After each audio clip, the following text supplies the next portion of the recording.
$200 million, and then they're negotiating another 60. But that's $260 million a year. It's about $3 billion over a little more than a decade. Well, these WNBA players, they just can't help themselves. I mean, if something good happens, and something good did happen for them, they just landed that $260 million per year. I don't think it's an overpay, but okay, fine. Their ratings have went up quite a bit.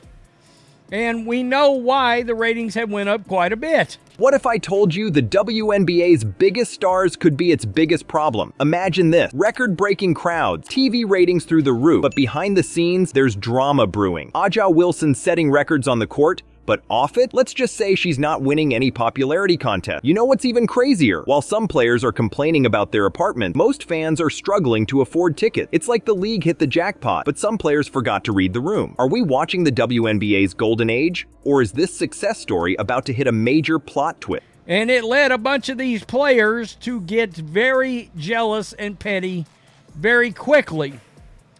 And then we started seeing something even uglier. Caitlyn Clark, all right? Plain and simple, all-time greatest college player comes out, goes into the WNBA, ratings skyrocket, revenue skyrocket. Race was involved, okay? Race was involved.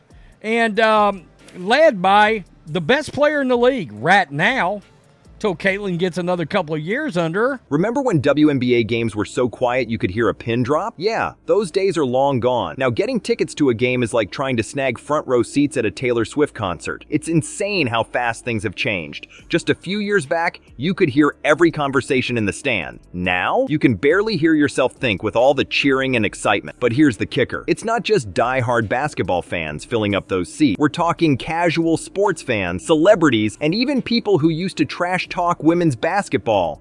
Even though the new fans are the ones that drive the revenue, plain and simple. And it kills me how they continue to believe they have to demand who people are going to watch. But right now, Aja Wilson is the best player in the league.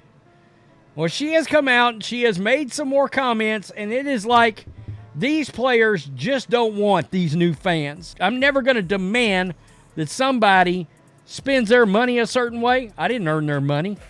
Or demand or take their time to consume or watch something if they don't care about it. They're all showing up in droves, and it's wild to see. You want some mind-blowing numbers? Let's talk about the Indiana Fever. Their games used to be emptier than a vegan restaurant at a barbecue festival. Now, they're shattering attendance records left and right. We're talking an average of 16,084 tickets sold per game. That's not just good, it's historic. They've blown past the previous record of 13,398, set by the New York Liberty back in '98. And it's not just about butts and seats. TV ratings are skyrocketing. Social media is buzzing nonstop. And suddenly, everyone's got an opinion on the WNBA. And once again, this is just littered with hate.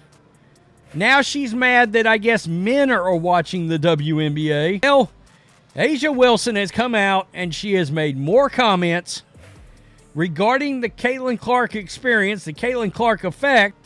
By the way, women weren't watching it either.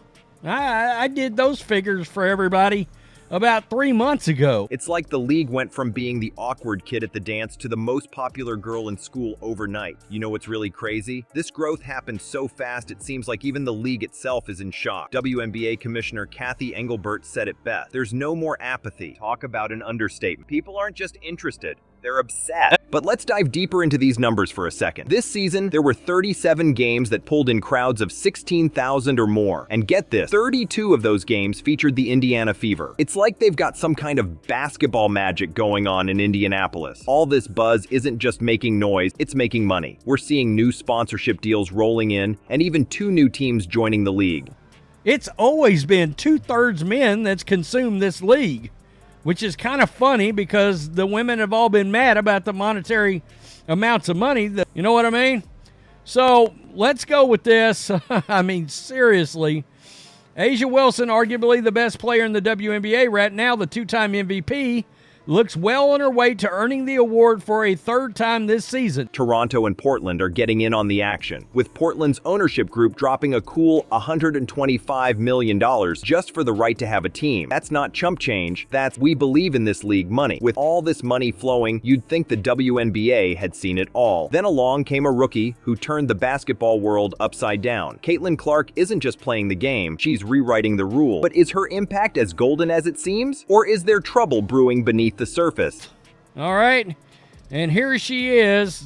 She's going to be making these statements, and it's going to have a lot of fans, particularly new fans, shaking their head. She's a dominant force. I'm not going to act like she's not. I've watched her play a couple of times. She can ball out, but her attitude, a lot like these other players, it's a major turnoff. Let's talk about Caitlyn Clark, the rookie sensation who's got everyone buzzing. This girl steps onto the court, and suddenly it's like the whole world's watching. You know what's wild? She's not just breaking records, she's obliterating them. We're talking 19 assists in a single game. That's a WNBA record, folks. And get this, she dished out 337 assists in her rookie season. That's not just good, that's historic. But Clark's not just about passing. She's a triple threat on the court. Picture this, 19.2 points, 5.7 rebounds, and 8.4 assists per game. That's her rookie season average. You know how many other players in WNBA history have put up numbers like that? Zero. Nada. Zilch. She's in a league of her own. Now let's talk about her three-point game. Clark knocked down 122 three-pointers this season. That's the second most in any WNBA season ever. And remember, this is her rookie year. Most players are just trying to find their footing, and Clark's out here making it rain like she's been in the league for a decade. But here's where it gets really crazy. Clark's impact isn't just about what she does on the court, it's about what she does to the stand. The Indiana Fever, Clark's team, averaged 17,035 fans per home game. That's not just good, that's the highest in the entire league. And get this, there was a game against the Washington Mystics where 20,711 fans showed up. That's not a game, that's a rock concert. You think the NBA's taking notice? You bet they are. Some of Clark's games are outdrawing NBA games in the same city. That's not just impressive, that's mind-blowing. We're talking about a rookie in the WNBA pulling in bigger crowds than established NBA teams. If that doesn't make you sit up and take notice, I don't know what will. And it's not just about game day. Clark's everywhere. Social media, blowing up, endorsement deals, rolling in. She's even got her own podcast. This girl's not just a basketball player, she's a brand. She's becoming a household name faster than you can say three-pointer. Hold up though, not everyone's riding the same wave as Clark. In fact, some of the WNBA's biggest stars are stirring up a storm that could wash away all the progress. What's got Angel Reese and Aja Wilson rocking the boat, and could it sink the whole league? While Clark's lighting up the scoreboard, Reese and Wilson are lighting up social media for all the wrong reasons. These two aren't just players, they're superstars, MVP, the faces of the league. But lately, they're making headlines that have fans shaking their heads. Let's talk about Angel Reese for a second. Fresh out of college,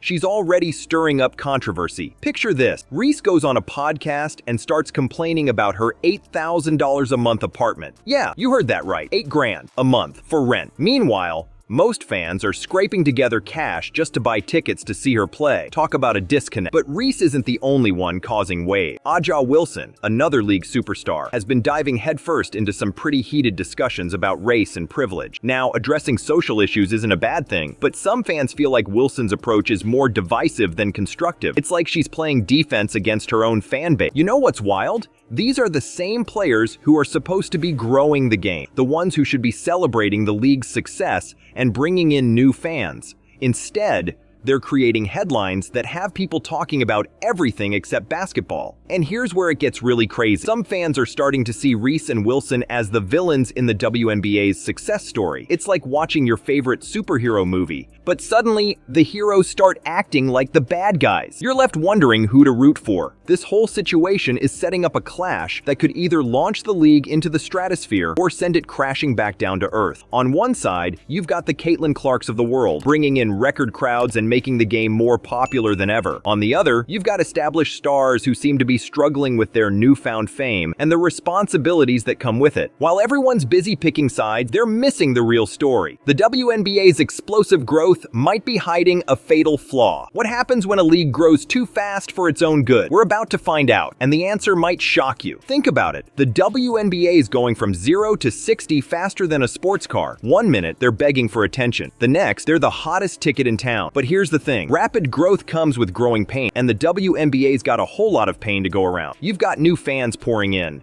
Excited about players like Clark. They're buying tickets, wearing jerseys, tweeting about every game, but then bam, they're hit with all this off-court drama. It's like ordering a steak and getting served a side of soap opera. Some fans are loving it, others, not so much. And it's not just about individual players. The whole culture of the league is shifting. You've got the old guard, the players who've been grinding for years, suddenly sharing the spotlight with these new superstars. It's like high school all over again, but with million-dollar contracts and national TV coverage. Now here's where it gets really wild. Some people are saying all this drama is actually good for the league. More eyeballs, more interest, more money. Nafisa Collier, a WNBA star, even said, "I think that is a sign of growth. It gets people talking, and you need people discussing what's going on." But hold up, is all publicity really good publicity? Because here's the million-dollar question. Can the WNBA keep this momentum going? Or is it all about to blow up in their face? They're walking a tightrope, and one wrong move could send everything they've built crashing down. Think about it. Are they building a fan base that's here for the long haul?